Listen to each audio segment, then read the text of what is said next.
there's something very, very sick about this. In totalitarian regimes, whether they're Marxists, whether the Third Reich type regimes, fascist or whatever, it is indoctrination, it is self-hate, it is dehumanization, all dressed up as progress and righteousness. And you're about to see this. You know, the mainstream media pretends that critical race theory, this is their new tactic, really doesn't exist. This is these white supremacists, you know, all of you, including all of you who aren't white, by the way, rising up and trying to make an issue, and the Republicans trying to stir a pot and get clicks and so forth. That was Chuck Todd of Meet the Press, who is a truly stupid man and a partisan radical Democrat. That's not what's going on. They tell us what they're doing. They tell us what they're doing. We have their names. They show us what's going on, as you're going to see in this video, and then they pretend they're not doing what they're doing. But they're doing it. And they have a dear friend in the Democrat Party and in the Oval Office. The Democrat Party is now part of this radical element, and it's the biggest party in the country. And so it has to be defeated. The Democrat Party of slavery and segregation, of Jim Crow, is now the Democrat Party of American Marxism. All right? We laid the foundation. Here's the Washington Post on the 21st. Go. Racism, racialization, white body supremacy is not episodic, it's structural. Remember that there were thousands of George Floyd before the one that you saw. Your bodily response to this horror, right, is not the same thing as you dealing with the structural aspects of it. Okay, there are not thousands of George Floyds. There's no structural aspect of this. Many of these police departments have chiefs who are minorities. Every one of these major cities have mayors who are leftist Democrats, many of whom are minorities. There's not structural anything going on. Go. George Floyd's death became a deeply personal and racial tragedy for many Americans. For the first time, white people were becoming aware of their whiteness and the systemic way... No. White people were becoming aware of their whiteness? No, first of all, I'm an olive American. I'm not really white, not black, right? I'm kind of an olive American. But that aside, I don't look in the mirror every day and say, whoa, look at my whiteness. In fact, I never think about this. But now we know about our whiteness.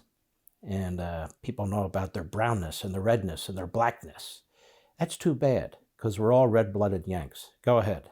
Supremacy affects all of us. White people in particular get aroused, get upset, say this is unjust, this isn't right, this shouldn't happen. There's like an awakening. You notice so far professors, hosts, and authors, not regular Americans in the streets, who think this is all bullshit. I don't care if you go in the black community, the Hispanic community, and by the way, I'm starting to read that the Hispanic community has had about enough of the Black Lives Matter organization and that mentality. So now what's going to happen is you're going to have minority groups turning on minority groups and so on. This is typical, though. When you balkanize a society, when you tribalize a society, everybody goes to their corner, right? So this is exactly the opposite of what diversity and assimilation and freedom are supposed to be about. Go ahead.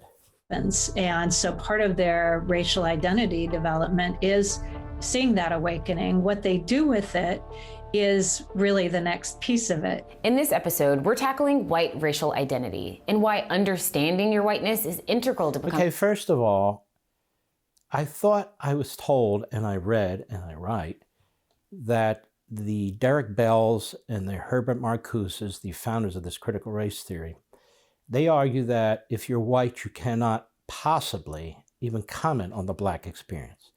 So why do we have a black woman commenting on the white experience? The whole thing is insane.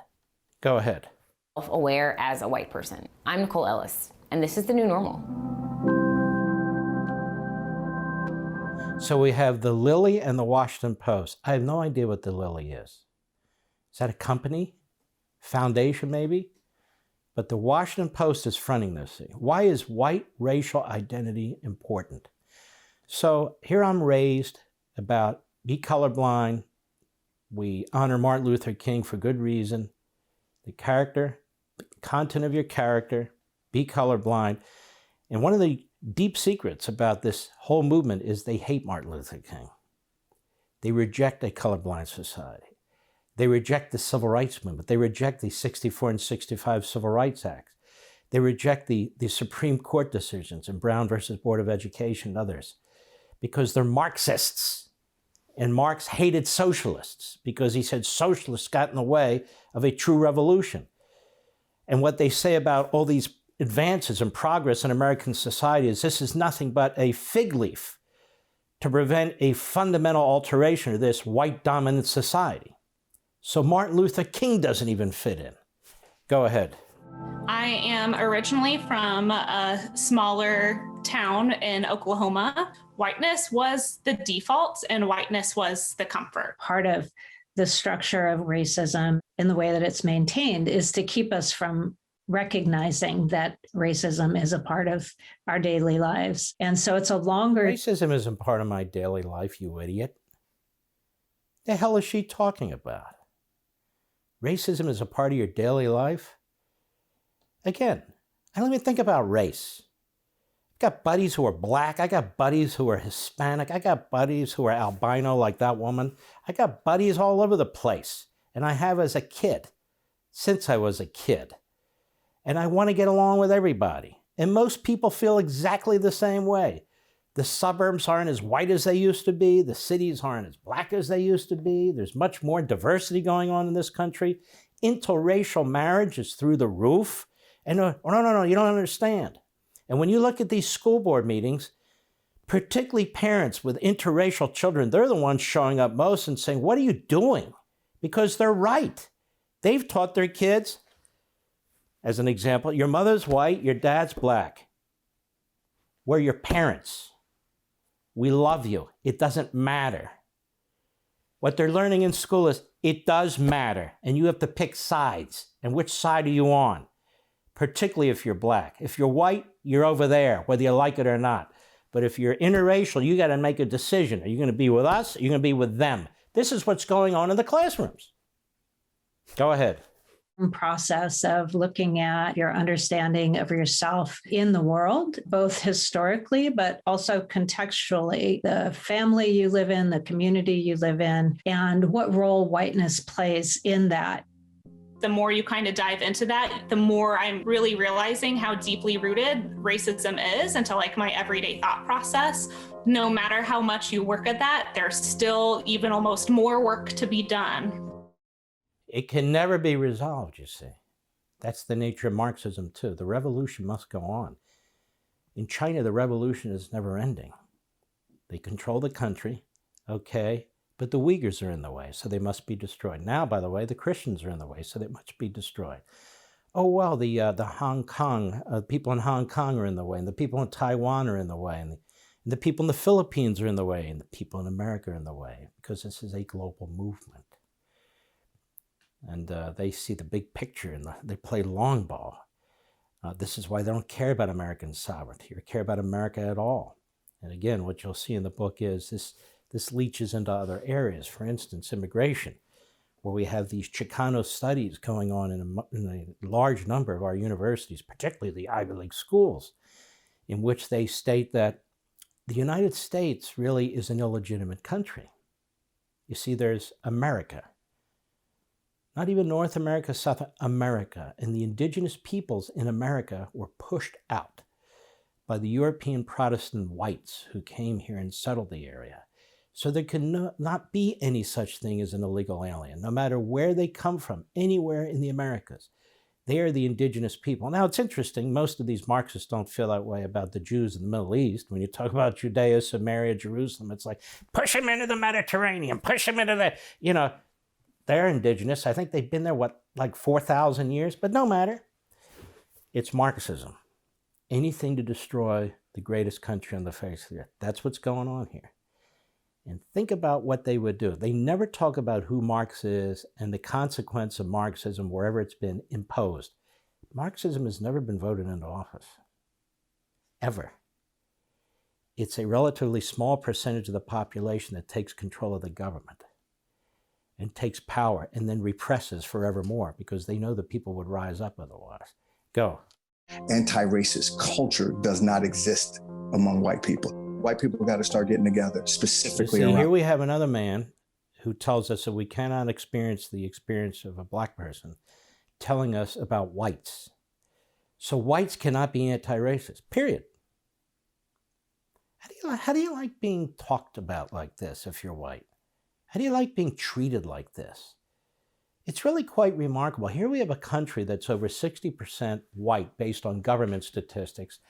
It's always a hazard to discuss this because I don't like the way the government starts corralling people into racial groups and ethnic groups and for their own purposes. That's in and of itself a grave danger.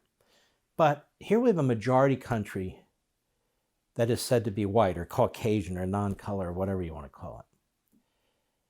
Pretty damn tolerant, wouldn't you say? Since there's a minority within a minority that keeps trashing that 64% over and over and over again and telling them you're racist, your kids are racist, your grandkids are racist, whether you like it or not. Now, my family came here, my ancestors came here at the beginning of the 1900s from Russia. They didn't know from slavery. They knew from pogroms. They escaped Russia.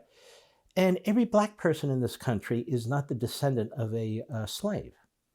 We have many recent immigrants from all over the world, Africa, south of the border, other parts of the world, who are black, who had no connection to slavery either.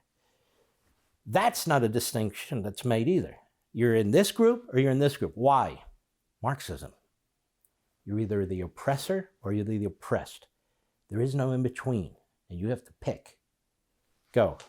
White accountability groups are really helpful in terms of having a place to process. Now we have white accountability groups. Doesn't that sound like a Klansman operation? You're not white enough, and you haven't done what we told you to do, so now you're going to be held to account. You're going to go in front of the white accountability group. They even use the language of the Klan. You know, it's interesting. When you think of a neo-Nazi, who do you think of? I'll just give you my opinion. I think of Talib and Omar and AOC with their view of Jews and their anti-Semitism and their Marxist hate for America. It's a remarkable thing that's going on in this country. This used to be considered, when this was hatched by this communist Herbert Marcuse, who immigrated from Berlin to the United States, who had authorities right on his tail, and they come here not because they want freedom, but because they want to experiment with the greatest country on the face of the earth. And he has been a tenured professor at least 3 Ivy League schools, and he's been pushing this stuff. And it was picked up by a guy by the name of Derek Bell. I'm going too deeply. It's in the book. We'll do this another day, but I want to touch it generally. He was a law professor at Stanford and then Harvard. He was considered a kook. Thomas Sowell, decades ago, wrote about this guy as an absolute whack job. A very poor scholar who had a chip on his shoulder and tried to develop an ideology around the chip on his shoulder, and found this guy Marcuse and his ideology of critical theory, which they then applied to critical race theory, which now is spewed by this woman right here. Go ahead.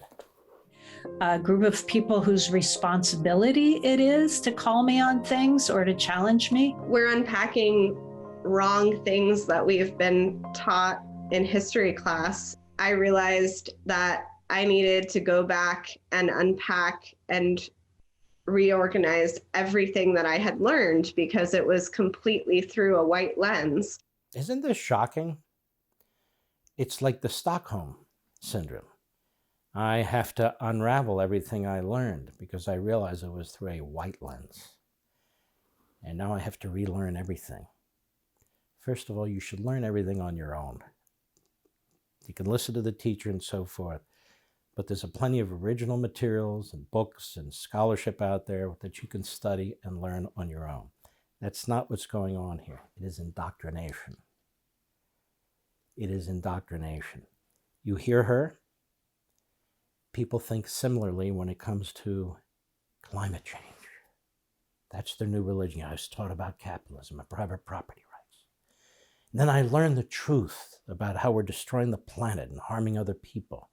You'll hear it there. You'll hear it on immigration. You'll hear it in all kinds of walks of life because Marxism has spawned these American Marxist movements. And so these are people who pray to false idols. These are people who are now brainwashed into thinking a certain approach, who are dehumanizing themselves. They're dehumanizing. My whiteness. Now I know my whiteness. I apologize for my whiteness. It is, it's cult-like.